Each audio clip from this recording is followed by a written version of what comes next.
Hello दोस्तों, नमस्कार। संबल academy में आपका स्वागत है। आज का हम लोग का जो ये टॉपिक है, ये जैव विविधता या बायोडाइवर्सिटी है, जो आपके प्री का जो सिलेबस है उसमें यूनिट जो 7 दी गई है, उसमें यह रखा गया है। तो आपको सबसे पहले यही ध्यान रखना है कि जो बायोडाइवर्सिटी से क्वेश्चन आने वाले हैं, वो 2 से 3 जो क्वेश्चन हैं वो पीएससी हर साल यहाँ से पूछती है।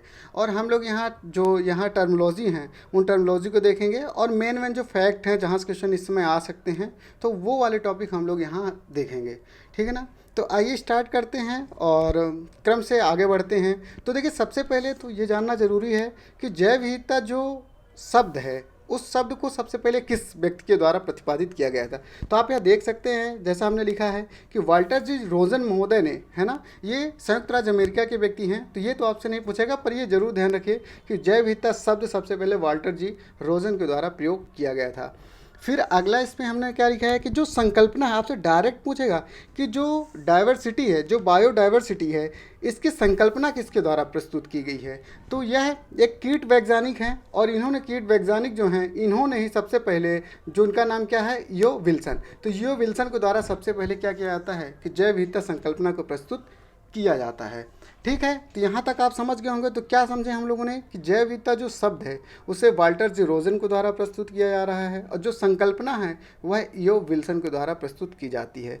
मान लीजिए आपसे क्वेश्चन ये पूछा जाता है, जैव विविधता शब्द किसके द्वारा प्रयोग किया गया है। क्या क्वेश्चन आ सकता है कि जैव विविधता जो शब्द है, जो ये शब्द है, इसको किसके द्वारा प्रस्तुत किया गया। मान लीजिए सपोज दैट कि आपको यो विल्सन नहीं वहाँ मिलता है, तो आप वहाँ भी क्या कर सकते हैं कि यो विल्सन जो है, यो विल्सन को टिक करके आगे निकल सकते हैं। यो विल्सन भी आपका क्वेश्चन सही होगा। लेकिन अगर वाल्टर जी रोजन दिया है तो आपको वाल्टर जी रोजन को यहाँ टिक करना पड़ेगा।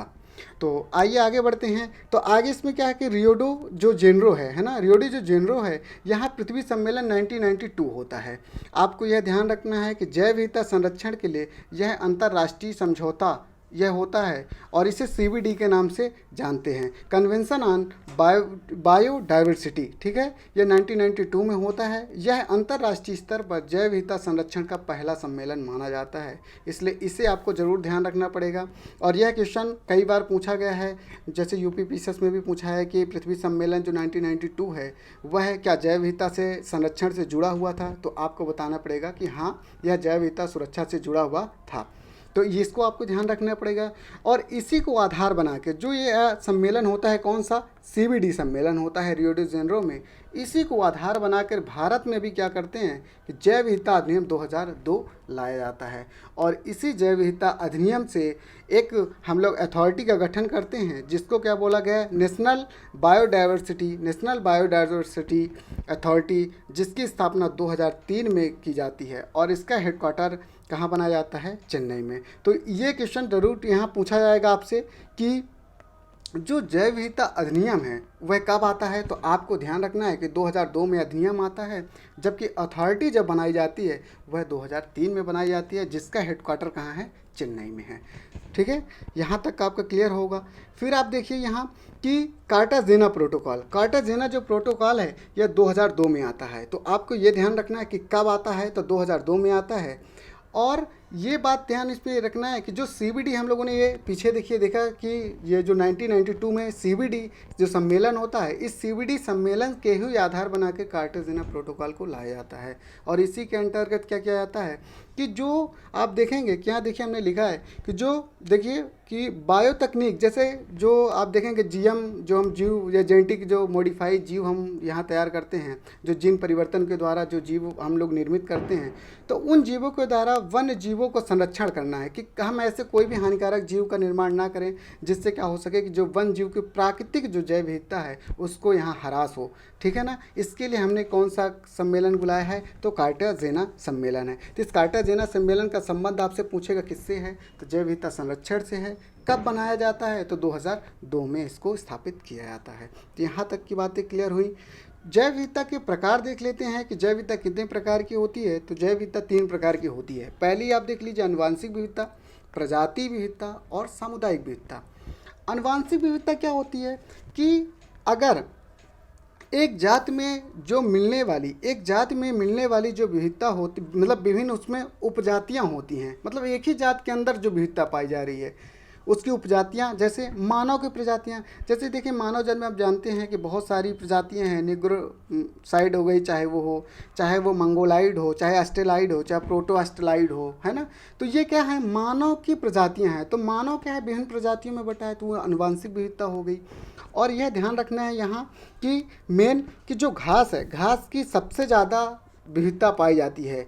और उसके बाद तितली की, मतलब इनकी जो उपजातियां हैं, घास और तितली की उपजातियां संसार में सबसे ज़्यादा पाई जाती हैं। तो ये आपको आनुवंशिक विविधता क्लियर हुआ। आनुवंशिक विविधता का सिर्फ इतना मतलब है कि एक ही जो जाति है उस जाति के अंदर उपजातियां कितनी हैं, वह उसकी आनुवंशिक विविधता होती है। फिर उसके बाद देखिए प्रजाति विविधता। प्रजाति विविधता के अंतर्गत आता है कि किसी भी पारिस्थितिक तंत्र में पाए जाने वाले विभिन्न प्रकार के जीव जंतु के और पौधे, मतलब कि एक पारिस्थितिक तंत्र हो गया। एक पारिस्थितिक तंत्र के अंतर्गत जैसे मानिए कि ये क्या हो गया, पारिस्थितिक तंत्र हो गया। इस पारिस्थितिक तंत्र में कि कितने शेर पाए जा रहे हैं, कितने भालू या हिरण पाए जा रहे हैं, कितने टाइप की वनस्पतियां पाई जा रही हैं। ये जो वनस्पतियां हैं, ये जो शेर, ये भालू, ये जो वहाँ पाए जाने वाले जीव जंतु हैं, है ना, उनका जो समूह होता है उससे हम प्रजाति विविधता से डिनोट करते हैं। ठीक है, ये क्लियर हुआ होगा आपको। फिर इसके बाद देखिए सामुदायिक विविधता। सामुदायिक विविधता एक समुदाय का अन्य समुदाय से जो विविधता रखता है वह क्या हो जाती है, सामुदायिक विविधता। उदाहरण के लिए आप देखिए कि इसमें मेन क्या होता है कि जो पारिस्थितिक तंत्र आप देखेंगे कि जो दो मतलब कि भिन्न भिन्न जो पारिस्थितिक तंत्र होते हैं, उन विभिन्न पारिस्थितिक तंत्र में जो पाए जाने वाले जीवों की संख्या होती है। जैसे विषुवत रेखा, देखिए विषुवत रेखा में जो जैव विविधता पाई जाएगी वह मरुस्थलीय क्षेत्र से क्या होगी, भिन्न होगी। और जो मरुस्थलीय क्षेत्र में हो सकता है या विषुवत रेखा में पाया जाएगा, वो सागरीय क्षेत्र की जो जैव विविधता होगी उससे क्या होगी, भिन्न होगी। तो आप यहाँ समझ सकते हैं कि सामुदायिक विविधता के अंदर एक समुदाय का अन्य समुदाय से जो विविधता रखता है वो शामिल की जाएगी। और प्रजाति विविधता के अंतर्गत क्या होगा कि एक ही पारिस्थितिक तंत्र में जो विभिन्न प्रजातियाँ पाई जाती हैं, उन प्रजातियों के मध्य जो अंतर है वो, जैसे शेर, भालू, इन सब में अंतर। आनुवंशिक विविधता का मतलब हो गया कि एक ही जो जाति है उसके अंदर कितनी उपजातियां पाई जाती हैं, वह कौन सा हो जाएगा, आपका आनुवंशिक विविधता हो जाएगी। तो आपका आनुवंशिक, प्रजाति, सामुदायिक विविधता क्लियर हो गया होगा। आइए देखते हैं जैव विविधता की मापन कैसे। जैव विविधता का मापन का मतलब ये हो गया कि वहाँ जैव विविधता के किस स्तर में है या किस प्रकार की पाई जा रही है। तो इसके 3 तरीके बताए गए हैं। जो विद्वान ये रहे हैं, ये विद्वान कौन हैं आपके, ये हैं व्हिटकर महोदय। इन्होंने ही सबसे पहले 3 तरीके बताते हैं 1972 में। डेट इतना इंपॉर्टेंट नहीं है, पर ये व्हिटकर महोदय का नाम याद रखना है कि जैव विविधता की माप किसने बताया है, कि व्हिटकर महोदय। इसमें 3 प्रकार की इसमें भी है, अल्फ़ा, बीटा, गामा। तीनों की डिफिनेशन आपको ध्यान रखना है कि वो पूछ लेगा कि कौन सी विविधता किसको डिनोट या किसको आपको बताती है। तो अल्फा जो विविधता होती है वह प्रजाति की संख्या बताती है कि किसी भी पारिस्थितिक तंत्र में कितनी वहाँ प्रजातियाँ पाई जाती हैं। जैसे ये पूरा पारिस्थितिक तंत्र हो गया, तो यहाँ वनस्पतियों के कितने टाइप पाए जा रहे हैं, यहाँ जीवों के कितने प्रकार पाए जा रहे हैं, यहाँ सूक्ष्म जीव कितने प्रकार के पाए जा रहे हैं। तो इसको जो डिनोट करेगा वह अल्फा विविधता मापन के द्वारा इसको बताया जाएगा। फिर होगा बीटा विविधता। बीटा विविधता का मतलब ये हो गया कि जैसे एक परिस्थिति तंत्र ये हो गई और एक दूसरा परिस्थिति तंत्र हो गया, तो ये दोनों परिस्थिति तंत्र के मध्य में तो जो अंतर होता है, ठीक है, जैसे मान लीजिए यहाँ क्या होगा, जीव पाए जा रहे हैं, यहाँ अलग टाइप की वनस्पति पाई जा रही है और इसमें अलग अलग प्रकार के जीव पाए जा रहे हैं। तो जो जीवों में अंतर होगा एक पारिस्थितिक तंत्र से दूसरी पारिस्थितिक तंत्र में, मतलब कि एक पारिस्थितिक तंत्र से दूसरे पारिस्थितिक तंत्र में जाने में जो जैव विविधता में परिवर्तन आता है। जैसे यहाँ कुछ जीव ऐसे होंगे जो यहाँ जाके क्या होंगे, नहीं मिलेंगे या तो परिवर्तन होगा, तो यही परिवर्तन क्या कहलाएगा, बीटा विविधता कहलाएगी। फिर इसके बाद कौन सा आ गया, गामा विविधता। देखिए गामा विविधता में आपको ये समझना है कि अल्फा और बीटा दोनों का जो क्या हो जाता है कि ग्रुप होता है, दोनों प्रकार की विविधता का जो समूह होता है उसे हम गामा विविधता के नाम से जानते हैं। जैसे इस भौगोलिक क्षेत्र में जितनी भी विविधता पाई जाएगी वो अल्फा बीटा दोनों का जो जोड़ होगा, अल्फा बीटा का जो दोनों का समूह को जो हम जोड़ देने योग होगा, वह हमारा किसके अंतर्गत आएगा, वो आएगा गामा विविधता के अंतर्गत। तो अल्फा विविधता के अंदर प्रजाति की संख्या को डिनोट करेंगे। बीटा जो विविधता होगी उसमें एक पारिस्थितिक तंत्र से दूसरे पारिस्थितिक तंत्र में जाने में जो विविधता में परिवर्तन होगा उसे हम बीटा विविधता कहेंगे। और जबकि गामा गामा विविधता का मतलब हो गया कि किसी भी भूदृश्य क्षेत्र में या उस संपूर्ण जो विविधता पाई जाएगी उसे हम गामा विविधता के नाम से डिनोट करेंगे।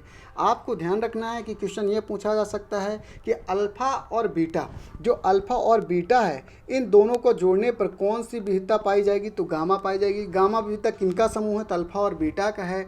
परिवर्तन को कौन दर्शाता है, तो बीटा विविधता परिवर्तन को दर्शाती है। प्रजाति को कौन दर्शाता है, तो अल्फा प्रजाति को दर्शाने वाली विविधता है। तो ये आपको ध्यान रखना है। क्या हम लोगों ने देखे जैव विविधता की माप, विटकर महोदय इसका माप के सबसे पहले बताते, 3 तरीके बताते, अल्फा बीटा गामा। अब आ जाइए देख लीजिए जैव विविधता प्रवणता क्या होती है। देखिए जैव विविधता प्रवणता का मतलब ये होगा कि जो जीव पाए जा रहे हैं उन जीवों में जो परिवर्तन आ रहा है, मतलब आप जैव विविधता बढ़ रही है या घट रही है, उसे हम जैव विविधता प्रवणता बोलते हैं। प्रवणता का मतलब हो गया बढ़ना या घटना। तो देखिए ये पर्वत हो गया, तो पर्वत क्षेत्र में जैसे जैसे आप ऊंचाई की ओर बढ़ेंगे, जैसे जैसे ऊंचाई में बढ़ेंगे वैसे वैसे क्या हो जाएगी कि जो डाइवर्सिटी होगी, जो जैव विविधता होगी, जैव विविधता धीरे धीरे क्या होगी, कम हो जाएगी। उसी प्रकार से जैसे जैसे आप 0 डिग्री से 90 डिग्री नॉर्थ और साउथ में जाएंगे, है ना, नॉर्थ और साउथ में जाएंगे, तो वैसे वैसे क्या होगी कि जैव विविधता क्या हो जाएगी कि जो जैव विविधता होगी, जो डाइवर्सिटी होगी वो धीरे धीरे यहाँ भी कम हो जाएगी। तो आपको डायरेक्ट क्वेश्चन ऐसा पूछेगा कि जैव विविधता पर्वतीय क्षेत्रों के ऊंचाई बढ़ने के साथ बढ़ेगी या घटेगी, तो आपको ध्यान रखना है कि जैसे जैसे ऊंचाई बढ़ेगी तो जो डाइवर्सिटी होगी, डाइवर्सिटी क्या हो जाएगी, कमी होगी, इन्वर्स रिलेशन होगा। उसी प्रकार से विषुवत रेखा से जैसे जैसे ध्रुवों की ओर आप जाएंगे तो वहाँ भी डाइवर्सिटी क्या हो जाएगी, कम होगी। ये बात आपको ध्यान यहाँ रखना है कि जैव विविधता प्रवणता का मतलब क्या होगा, जैव विविधता का बढ़ना या घटना ये दोनों प्रकार से प्रभावित कर सकती है। फिर इसके बाद आप देखेंगे जैव विविधता संवेदनशील स्थल या हॉट स्पॉट के नाम से जिनको जाना जाता है। सबसे पहले ये जो संकल्पना आती है, ये संकल्पना कौन दे रहे हैं, नॉर्मन मेयर्स दे रहे हैं, ठीक है। और नॉर्मन मेयर्स जो हैं ये 1988 में सबसे पहले इस संकल्पना को लाते हैं, हॉट स्पॉट संकल्पना को। और अभी तक जो जैव विविधता संवेदनशील स्थल हैं वो कितने हैं, 36 हैं, और भारत में कितने हैं, 4 हैं। आपको अलग अलग डाटा देखने को भारत के परिप्रेक्ष्य में मिल सकता है, 2 या 4, तो आपको ध्यान रखना 4 एप्रोप्रिएट आंसर इसका रहेगा। तो जैव विविधता जो संवेदनशील स्थल का मतलब क्या होगा कि ऐसे क्षेत्र या ऐसे स्थल जहाँ जैव विविधता तो अधिक पाई जाती है, स्थानीय जो वनस्पति वहाँ की हैं जो है ना वो ज़्यादा पाई जा रही है, लेकिन कहीं ना कहीं वो क्या हैं, संवेदनशील हैं, उन पर संकट है। तो ऐसे जो स्थल होते हैं, ऐसे जैव विविधता स्थल होते हैं जिन्हें हम हॉट स्पॉट या जैव विविधता संवेदनशील स्थल के नाम से जानते हैं। तो आइए भारत में देखते हैं कि कौन कौन से हैं। तो देखिए पहला यहाँ कौन सा है कि पूर्वी हिमालय क्षेत्र को आपको ध्यान रखना है, फिर दूसरा पश्चिमी घाट क्षेत्र, फिर सूडालैंड और इंडो बर्मा का क्षेत्र। तो इसमें देखिए पूर्वी हिमालय आप जानते हैं, पश्चिमी हिमालय जो पश्चिमी घाट है, पश्चिमी घाट का सबसे छोटा एरिया इसके अंतर्गत आता है। सबसे छोटा अगर जो पूछा जाए चारों में कौन सा सबसे छोटा, वो है पश्चिमी घाट। और जबकि जो सबसे बड़ा एरिया है वो कौन है भारत का, वह है इंडो बर्मा का क्षेत्र, ठीक है। इसको आपको ध्यान रखना है कि सबसे बड़ा है, सबसे छोटा भी नहीं पूछा गया है, तो हो सकता है आपसे पूछा जाए। मैं भी इसमें तो 4 में से आपको चारों ऑप्शन में से एक हटा देगा, 4 में से कौन नहीं है ये क्वेश्चन आ सकता है। दूसरा ये क्वेश्चन आ सकता है कि सबसे छोटा कौन है, पश्चिमी घाट सबसे छोटा है, और सबसे बड़ा अगर आपसे पूछा जाता है तो आपको यहाँ क्या रखना, इंडो बर्मा का जो क्षेत्र है वो भारत का सबसे बड़ा क्षेत्र इसमें आता है हॉट स्पॉट एरिया में। अब देख लेते हैं हम लोग, यहाँ आगे बढ़ते हैं। ये आपको क्लियर हो गया कि हम लोगों ने क्या क्या देखा इसमें जैव विविधता संवेदनशील स्थल में, कि संकल्पना कौन दे रहा है, नॉर्मन मेयर्स दे रहे हैं। और नॉर्मन मेयर्स के बाद ये कब दे रहे हैं, 1988 में, आपको ये ध्यान रखना है। और फिर इसमें संख्या कितनी है, 36 है, और भारत में 4 हैं, ठीक है। अब आगे बढ़ते हैं, देखिए जैव विविधता संरक्षण। जैव विविधता संरक्षण 2 प्रकार से किया जाता है, स्वस्थानीय संरक्षण और परिस्थानीय संरक्षण। स्वस्थानीय जो संरक्षण होता है उसमें इन सीटू विधि का प्रयोग किया जाता है। इसका मतलब क्या हो गया कि जिस स्थान पर, मतलब कि जो प्राकृतिक स्थल है किसी जीव का, उसी प्राकृतिक स्थल पर ही जब जीव का संरक्षण कर दिया जाता है उसे स्वस्थानीय संरक्षण बोला जाता है। और परिस्थानीय का मतलब क्या, एक सिटू, कि किसी भी जीव के को जब हम क्या कर सकते हैं, उसके प्राकृतिक जो आवास एरिया होता है उससे हम दूर ले जाकर जब उसका संरक्षण करते हैं तो उसका हम एक्स सिटू विधि के अंतर्गत रखते हैं। तो आइए देख लेते हैं इसके एग्जाम्पल। आपको ध्यान रखना है कि कौन किस में आता है। तो जैव विविधता संरक्षण में स्वस्थानीय इन सीटू के अंतर्गत वन्यजीव जो अभ्यारण्य आते हैं इनको शामिल करते हैं, राष्ट्रीय उद्यान को शामिल करते हैं और जैव आरक्षित क्षेत्र को शामिल करते हैं, बायोस्फीयर रिजर्व को। तो इसमें से पूछ लेगा कौन शामिल नहीं है, तो आपको ध्यान रखना है कि वन्यजीव अभ्यारण्य क्षेत्र हो गए, है ना, वाइल्ड लाइफ सेंचुरी, राष्ट्रीय उद्यान नेशनल पार्क हो गए और जैव आरक्षित क्षेत्र हैं, बायोस्फीयर रिजर्व हैं। इनको हम क्या करते हैं, इन सीटू विधि के द्वारा संरक्षित करते हैं। और इन तीनों का संरक्षण, आपको ध्यान देने की बात यह है कि तीनों का संरक्षण किससे किया जाता है, वन जीव संरक्षण अधिनियम 1972 के द्वारा ही हम क्या करते हैं कि वन जीव संरक्षण वन जीव अभ्यारण्य और राष्ट्रीय उद्यान और जैव आरक्षित क्षेत्रों को हम क्या करते हैं, संरक्षित करते हैं। वहीं आप देख सकते हैं एक C2 के अंतर्गत कौन कौन आते हैं। तो इसमें देखते हैं, इसमें ध्यान रखने की बात है कि सबसे ज़्यादा तो वनस्पति उद्यान, ये आप जरूर आप क्या करेंगे कि वनस्पति उद्यान को जो एक C2 विधि है, कौन सी है, एक C2 विधि है, तो इसको इन C2 विधि के अंतर्गत लगा देंगे। क्यों? क्योंकि देखिए अभ्यारण्य उद्यान, आरक्षित क्षेत्र और वनस्पति उद्यान लगभग मिलते जुलते हुए हैं, इसलिए आपको ध्यान रखना है कि जो वनस्पति जो उद्यान है वह एक C2 के अंतर्गत इसको रखा जाता है। फिर उसके बाद आप इसको पहचान सकते हैं, जैसे बीज बैंक हो गया आपका, है ना, बीज बैंक हो गया, इसको आप क्लियर कर सकते हैं, आपको याद रहेगा बीज बैंक हो गया, चिड़ियाघर हो गए, जंतु उद्यान हो गए, सीड बैंक हो गए, क्रायो रिजर्व हो गए, एक्वेरियम हो गए। तो इसमें ध्यान सिर्फ किसको सबसे ज़्यादा रखना है, वह है वनस्पति उद्यान को। तो यहाँ की बातें आपको क्लियर हुई होंगी। राष्ट्रीय उद्यान की जो संख्या है वो 106 है अभी तक, और इसमें कुछ डाटा हम लोग देख लेते हैं कि कौन से नवीन है, कौन सबसे पुराने हैं, कौन सबसे बड़ा है, ऐसा क्वेश्चन आपसे पूछा जाएगा। तो आप इसको ध्यान रखेंगे। इनका स्थान अभी पिछले साल पूछा गया था, तो इस बार फिर से पूछा जा सकता है, आपसे जोड़ी मिलाने के लिए दिया जा सकता है कि कौन सही नहीं है या कौन निम्न में से 1, 2, 3 करके जो ऑप्शन बनाते हैं वहाँ से आपसे क्वेश्चन यहाँ पूछे जा सकते हैं। तो आइए देखते हैं, संख्या 106 हैं और सबसे नवीन आप देखिए, सबसे जो नवीन अभी बनाया गया है दिहांग पटकोई, इसका मेन नाम ये देखते हैं राईमोना, ठीक है, इसका ये नाम जरूर आप ध्यान रखेंगे, राईमोना, और ये कहाँ है, असम राज्य में स्थित है। तो ध्यान रखेंगे राईमोना कहाँ है, ये असम में है, दिहांग पटकोई, ठीक है, ये पहला आपको हो गया। सबसे पुराना, सबसे नवीन यही है, सबसे नवीन है, इसका मतलब क्या हो गया कि किस नंबर का हो गया, ये आपका 106 नंबर, 106 नंबर का जो राष्ट्रीय उद्यान निर्मित किया गया है वो कौन सा हो जाएगा आपका, वह हो जाएगा दिहांग पटकोई या राईमोना। सबसे पुराना कौन है इसमें, देखिए सबसे पुराना आप जानते हैं जिम कॉर्बेट है, ये उत्तराखंड में स्थित है, और सबसे बड़ा जो है वो हेमिस है जो लद्दाख में स्थित है, और सबसे छोटा है वो साउथ बटन अंडमान निकोबार में स्थित है। इनका आपको ध्यान रखना पड़ेगा। फिर और देखिए कुछ देख लेते हैं, जैसे काजीरंगा आप जानते हैं असम में है, ओरांग या जैसे राजीव गांधी पहले नाम था, ओरांग नाम हो गया, ये भी असम में है, और मानस डिब्रू, है ना, ये दोनों कहाँ हैं, ये असम में हैं। नाम दफ़ा देख लीजिए, नाम दफ़ा यहाँ ध्यान रखना पड़ेगा, नाम दफ़ा को, यह अरुणाचल प्रदेश में है, इसको जम्मू कश्मीर में नहीं ले जाना है, बहुत सारे लोग है ना वहाँ पहुँचा देते, तो इसको ध्यान रखेंगे कि कहाँ है, अरुणाचल प्रदेश में है नाम दफ़ा। फिर फूलों की घाटी आपको पता होगी कि उत्तराखंड में है। फिर उसके बाद साइलेंट वैली, ठीक है, ये केरल में है, और न्योरा घाटी ये वेस्ट बंगाल में है। इसको ध्यान रखेंगे, ये कई बार क्वेश्चन पूछा गया है कि न्योरा घाटी कहाँ है, तो वेस्ट बंगाल में है, पश्चिम बंगाल में है, इसको ध्यान रखेंगे। और पिन वैली, पिन वैली कहाँ है, हिमाचल प्रदेश में, ठीक है, इसको ध्यान रखना है। उसके बाद नोकरे के गारो हिल्स, है ना, नोकरे के गारो हिल्स वाला कहाँ है, ये आपका मेघालय में अवस्थित है। तो ये गिब्बन के लिए फेमस है, आप ध्यान रखेंगे, है ना।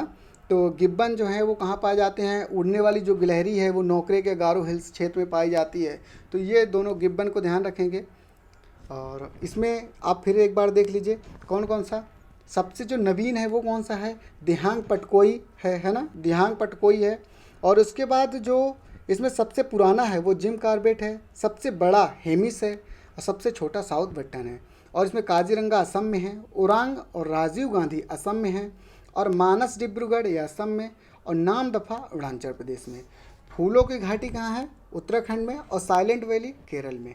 न्योरा घाटी का आपको अच्छे से ध्यान रखना है और यह क्वेश्चन अवश्य पूछा जाएगा। पिन वैली देखिए हिमाचल प्रदेश में है, और नोकरेक मेघालय में किसके लिए, गिब्बन के लिए फेमस है, ठीक है। उसके बाद देखते हैं जैव आरक्षित क्षेत्र कौन कौन से हैं। और यहाँ से क्वेश्चन पूछे जाते हैं, इसका भी आपको ध्यान रखना पड़ेगा अच्छे से कि कौन कौन से क्षेत्र इसमें, ठीक है, मान्यता प्राप्त हैं।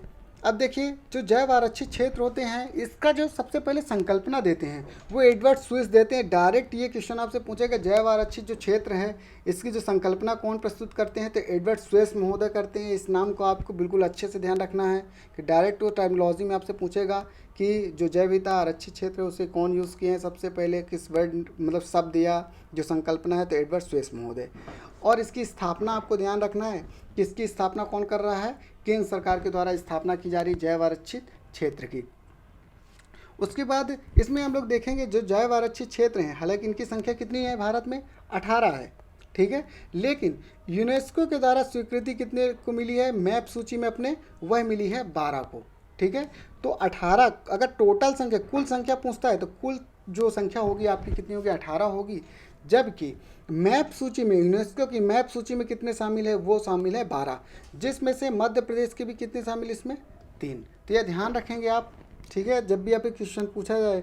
और मध्य प्रदेश का ही 12वें नंबर का जो लास्ट अभी शामिल हुआ है वह है 2020 में पन्ना को शामिल किया गया है, ठीक है। सबसे जो पहला शामिल हुआ था मैप में वो 2000 में शामिल हुआ था नीलगिरी। फिर उसके बाद सबसे बड़ा जो है, देखिए भारत सर जो मतलब यूनेस्को में शामिल नहीं है वह सबसे बड़ा है, वह कच्छ है। लेकिन यूनेस्को की सूची में 12 जो ये यूनेस्को की सूची है इसमें जो शामिल है उसमें कौन है, मन्नार सबसे बड़ा है। तो मन्नार को आपको ध्यान रखना है कि यूनेस्को सूची में सबसे बड़ा है, जबकि 18 में से सबसे बड़ा कौन है, कच्छ का रण। तो जैसा सवाल आपसे पूछा जाएगा यूनेस्को के अकॉर्डिंग पूछा जा रहा है तो मन्नार की खाड़ी आप आंसर को टिक करेंगे, और अगर सबसे बड़ा पूछा जा रहा है तो उसमें कच्छ का रण अगर है तो उसको आप यहाँ क्वेश्चन को टिक करेंगे। सबसे छोटा अगर पूछा जाता है तो इसमें नौकरेक है, जो किसके अनुसार है, यूनेस्को के अनुसार ही है, सबसे जो छोटा है। तो यहाँ तक की बातें आपको क्लियर हुई होंगी। फिर देखेंगे मध्य प्रदेश में, आप देख लीजिए कि मध्य प्रदेश में कौन कौन से हैं। तो मध्य प्रदेश में देखिए पचमढ़ी हो गया, 2009 में शामिल किया जाता है यूनेस्को की मैप सूची में। अचानक मार हो गया, उसे 2012 में शामिल किया जाता है, जबकि पन्ना को 2020 में शामिल किया जाता है, जो 12वां नंबर है। डायरेक्ट आपसे यही पूछेगा कि जो पन्ना शामिल किया गया यूनेस्को की सूची में है ना, जैव रिजर्व में, वह कौन से क्रमांक का है, तो आपको 12 नंबर का इसको याद रखना है कि 12 नंबर है इसका। फिर देखते हैं और भी संख्या इनमें जो हैं उनको देख लेते हैं कौन कहाँ है। अगस्ता मलाई आपको ध्यान रखना है, ये कहाँ है, केरल में है। कुछ भाग तमिलनाडु के जो पार्ट में भी है, लेकिन अगस्ता मलाई मेन आपको केरल ध्यान रखना है। फिर नोकरेक कहाँ है, जो गारो हिल्स में स्थित है, मेघालय में है, जो हम लोगों ने देख चुके पीछे। सुंदरवन बायोस्फीयर रिजर्व ये वेस्ट बंगाल में है। सिमलीपाल को आपको ध्यान रखना है, ये उड़ीसा है, इसके आपको उड़ीसा को ध्यान रखना है। शेषांचल पहाड़ी को आपको ध्यान रखें कहाँ है, ठीक है, आंध्र प्रदेश में है। फिर शीत मरुस्थल कहाँ है आपका, शीत मरुस्थल है हिमाचल प्रदेश में। और नंदा देवी कहाँ है, उत्तराखंड में। और मानस और डिब्रू साइखोवा ये कहाँ है, असम में स्थित है। तो आपको ये समझ में आ गया होगा कि इनको ध्यान रखना कितना ज़रूरी है, क्योंकि पिछले बार यहाँ से क्वेश्चन पूछे गए हैं, इसलिए आपको यह ध्यान रखना पड़ेगा कि कोई भी आपको यहाँ से कोई भी मतलब फैक्ट जो यहाँ लिखे गए हैं, तो यहाँ से कोई भी फैक्ट आपको क्वेश्चन वहाँ दिखाई देने वाला है, तो आपको ध्यान रखना है कि इनमें से कोई भी ऐसा फैक्ट नहीं है कि जो मतलब रिलेवेंट आपके एग्ज़ाम के नहीं है। तो इसलिए इन सभी फैक्ट को आपको ध्यान रखना है। आइए एक बार कुछ मेन फैक्ट हम लोग फिर से रिवीजन कर लेते हैं कि हम लोग क्या देखें। सबसे पहले जैव विविधता शब्द हम लोगों ने देखा, वाल्टर जीरोजन ने इस शब्द का प्रयोग किया, जबकि संकल्पना ईओ विल्सन के द्वारा दी जाती है। सबसे पहले अगर पूछता जैव विविधता संरक्षण के लिए अंतर्राष्ट्रीय कोई समझौता रहा है तो वह रिज सम्मेलन पृथ्वी सम्मेलन है, जिसे 1992 में लाया जाता है। इसी को आधार बना के जैव विविधता अधिनियम 2002 आता है, और इसी से नेशनल बायोडाइवर्सिटी अथॉरिटी बनती है, जिसका हेडक्वार्टर चेन्नई में है। तो 2002 में अधिनियम आ रहा, 2003 में इसकी स्थापना हो रही। कार्टाजेना जो समझौता है, प्रोटोकॉल है, वो किससे संबंधित है, जैव विविधता संरक्षण से संबंधित है। और जो मतलब ये सीबीडी सहायक संधि है, ये इससे जुड़ी हुई है। इसका सिर्फ कार्टाजेना का संबंध क्या है कि जो हम बायो तकनीक के द्वारा जीवों को संवर्धित करते हैं, उनसे कैसे हम क्या कर सकते हैं, संरक्षण कर सकते हैं। और हम लोग जैव विविधता देख लिए, अनुवांशिक प्रजाति ये, और इसमें देख लेते हैं हम लोग ये कि जो जैव विविधता की मापन है ये विटकर महोदय करते हैं। अल्फा बीटा गामा, इनका नाम यहाँ ध्यान रखें, किसका, विटकर महोदय का। उसके बाद देखते हैं जैव विविधता प्रवणता क्या होती है। जैव विविधता प्रवणता का हम लोग ने मतलब क्या समझा कि जैव विविधता में जो कमी या ज़्यादा मतलब बढ़ना या घटना का प्रवणता कहलाती है कि जैसे जैसे हम ऊंचाई में बढ़ेंगे तो प्रवणता कम होगी, जैव विविधता कम हो जाएगी, और जैसे जैसे ध्रुवीय क्षेत्रों में जाएंगे वैसे वैसे क्या हो जाएगी, जैव विविधता कम हो जाएगी। हॉट स्पॉट की जो संकल्पना नॉर्मन मेयर्स देते हैं 1988 में, 36 हैं, 4 भारत में हैं। ये हम लोग नाम देखें, पूर्वी हिमालय, पश्चिमी घाट, सुडालैंड और इंडो बर्मा क्षेत्र। फिर जैव विविधता संरक्षण की 2 विधियाँ, in situ, ex situ. Ex situ में आपको सिर्फ एक को हमने कहा सबसे ज़्यादा जो ध्यान रखने वाली बात है वो कौन सी है, वनस्पति जो उद्यान है, ठीक है ना, वनस्पति उद्यान को आपको ध्यान रखेंगे, इससे गलत नहीं करना है और चीज़ें आप यहाँ पकड़ लेंगे। और ये ध्यान रखेंगे कि जो इन सीटू विधि है तो वन जीव जो अभ्यारण्य, राष्ट्रीय उद्यान है, जैव आरक्षित क्षेत्र है, वह वन जीव संरक्षण अधिनियम 1972 के द्वारा लाए जाते हैं। राष्ट्रीय उद्यानों की संख्या 106 है, ठीक है। अब बाकी यहाँ आपने देख लिया फैक्ट, ये फैक्ट आपको अच्छे से ध्यान रखना है, ठीक है। मिलते हैं अगले वीडियो में हम लोग, और आपका जो अगले वीडियो होगा वो पर्यावरण पारिस्थितिकी में होगा। और लाइक शेयर सब्सक्राइब करिए और बने रहिए साथ।